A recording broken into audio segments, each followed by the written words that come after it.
going on, everybody? How are we all doing? And welcome back today to a brand new squad builder on FIFA 17. And today I'm coming at you with an incredible Mexican team. So if you do enjoy this squad builder, make sure to leave a massive thumbs up on the video. Always hugely appreciated. Don't forget to subscribe to the channel if this is your first time around these parts. And also let me know what you thought of the little goal introduction thing. I always do those for the play reviews that I do, but someone said to me the other day, they said, why don't you try that for a squad builder? I thought, you know what, you guys seem to love them on the play reviews, so we'll give it a go. So let me know what you think of that, if I should keep on doing that for future squad builders or not. And yeah, I think then any further ado, we're going to get stuck into this incredible Mexican team. So as always with these squad builders, lads, we like to kick things off with the defence and goalkeeper first, and in between the sticks, it's a no-brainer. It's a Mexican team. It's going to have to be Guillermo Ochoa. Fantastic for me, he was. It's the first time I've used him this year. He's got 87 speed, which makes him the fastest goalkeeper on the game, which is pretty mental. And like I say, he was incredibly solid. Sitting in front of him, the two non-rare gold centre-backs, which is quite unusual. I don't often use non-rares, but both of these were really good. We've got Moreno and Reyes.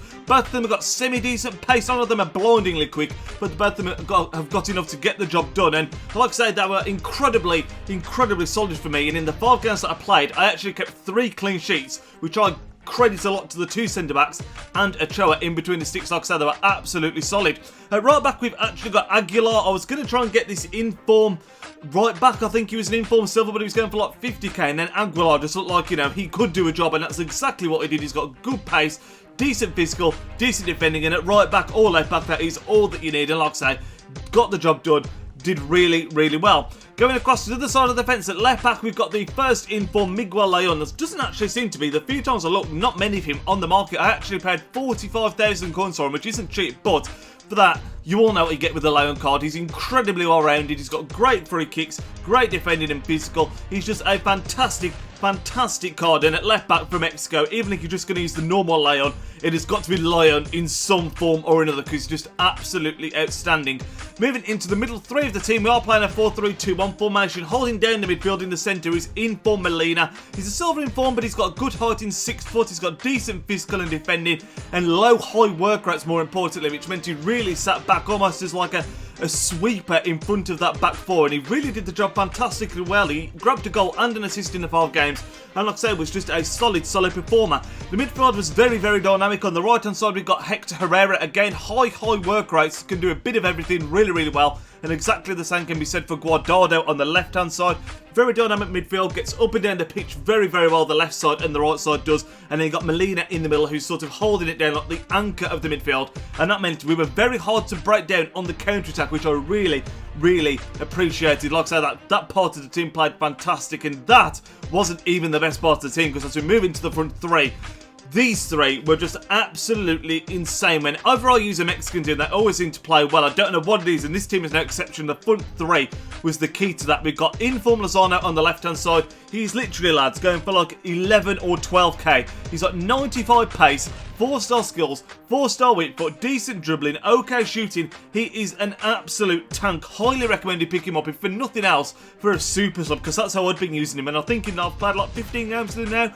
I think he's got like maybe 11 goals and 4 assists, something like that, from off the bench. He's just absolutely outstanding. On the right hand side, we've got Carlos Vela. One of those players you've got to make sure you keep him on his left foot for the most part, but if you do keep him on that left foot, shots from him are absolutely fantastic. He's got great finesse, and he just seems to tuck away a lot of chances in this team. And of course at striker, who else is it going to be in the Mexican squad other than Javier Chicharito Hernandez? This is his informed card.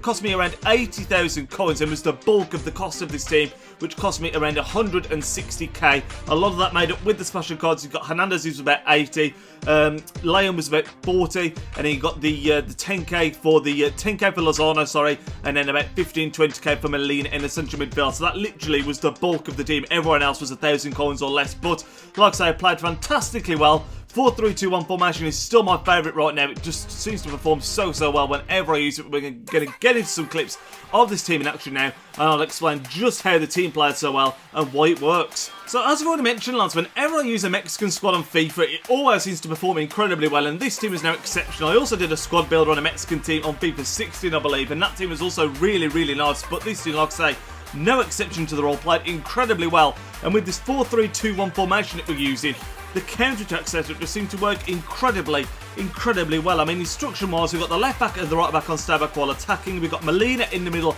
also on stay back while attacking, and then just Javier Hernandez on stay central and getting behind. That's all I did. And the team, like I say, it just seemed to work perfectly on the counter-attack. A lot of that goes down to the midfield and defence. The defence was just, it didn't seem to come to the defence very often because Molina, in that central centre mid spot, cut out so much of the play. He was absolutely outstanding, a real boss in the middle of the park, a bit like, actually, maybe not quite as good, but it reminded me a lot of Guilavogga, who we used on the road to glory, who just seems to be in the right place at the right time, strong on the ball, just wins it back, knocks it on, and just stops any counter-attack ever even forming.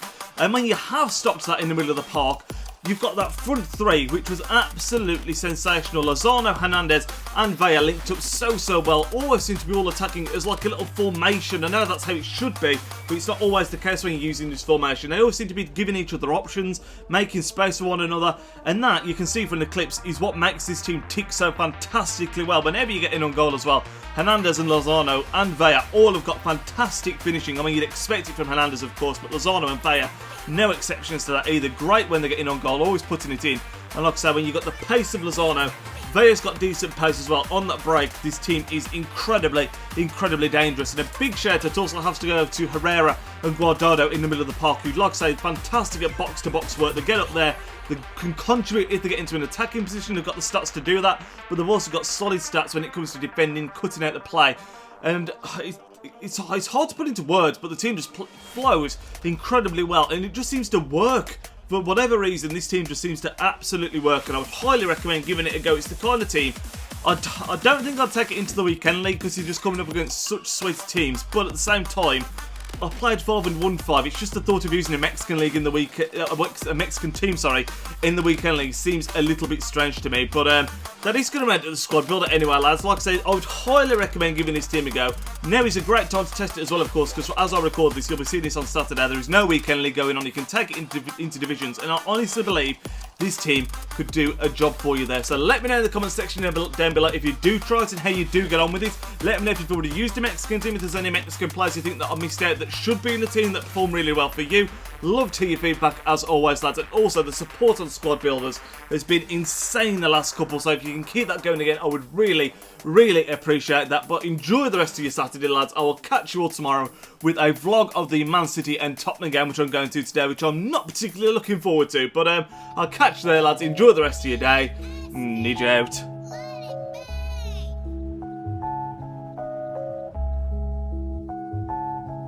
Yo, he's Nidge, plays with big games and player reviews are getting insane. He entertains while he elevates, his video quality resonates. On career mode, he got lots of vids uploading off and he's rocking it. He's got the confidence in all his commentaries. Videos range, they often vary. Got need for speed and a road to glory. Just watching vids and you know the story. The content is underrated.